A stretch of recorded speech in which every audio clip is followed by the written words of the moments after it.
Hey everybody, Pastor Mingo here again. Listen, if you're watching this video, it means that you have already listened to episode 1 of this 5-part series all about neighborhood churches.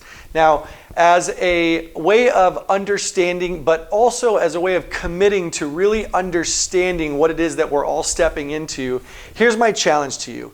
Can you, by memory, unpack each of the 3 phases of our regathering plan? This is my challenge to you because as you bring people into your neighborhood church, you're going to be met with questions like, when are we coming back together at the main church? When is it that we're going to shift? When does phase 3 come? Or my friends would like to start a neighborhood church. Are they able to do it? Or I have family that lives in Texas or Florida or Alabama.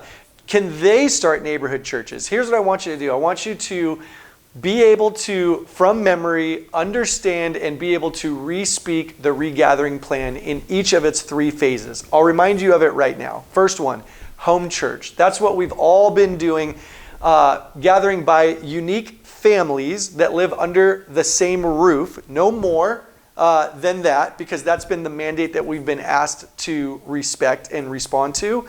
And that's been the phase that we've been in, right? That's watching online, not being with anybody other than our single family unit under one roof. That's phase 1. We call that home church. That's right, home church. Phase 2, this is what we're all leaning into right now, is neighborhood churches. Neighborhood churches are what?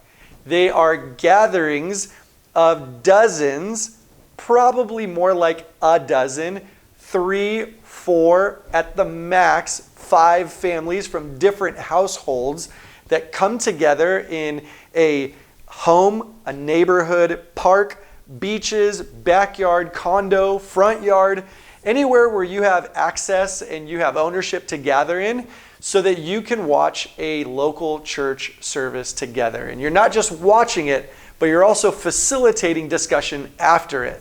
That phase has 3 versions. I want you to know those 3 versions also, right? The first one is plug and play, that you get everybody together, you put the sermon on, it's all there from music, hosting, and worship. The discussion questions are there for you to facilitate afterwards. That's option 1.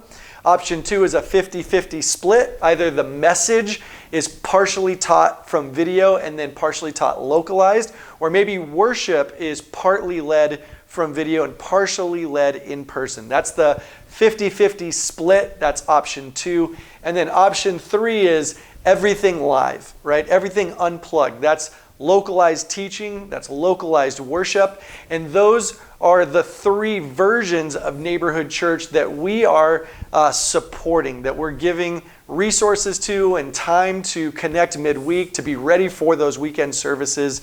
So the 3 options of neighborhood churches, I want you to know those well.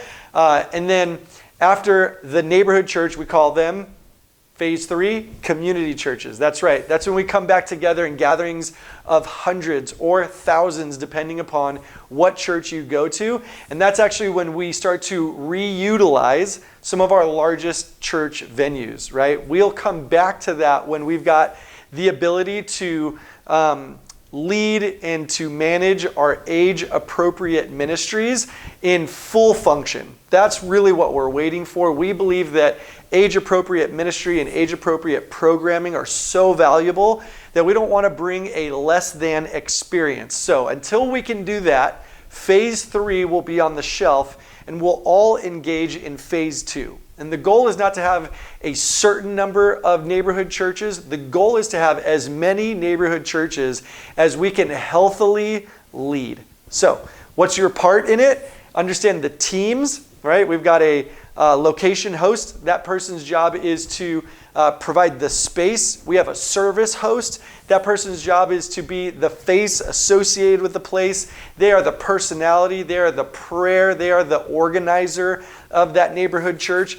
And then we've got the hospitality team. Those people that are considering how we're going to make people feel included and welcomed and warm as they make their way to somebody's home or apartment or condo to have that neighborhood church experience. So if you're done with episode 1 and you can commit to knowing those things, I want to encourage you to make your way to episode 2, 3, 4, and 5. That'll give you even more information, even more clarity of things like DNA and values and how we see these playing out in each respective location. I'm for you. The pastors are for you. We are praying for you. And we're so excited to see what God's going to do with this ministry. We'll talk to you on the next video.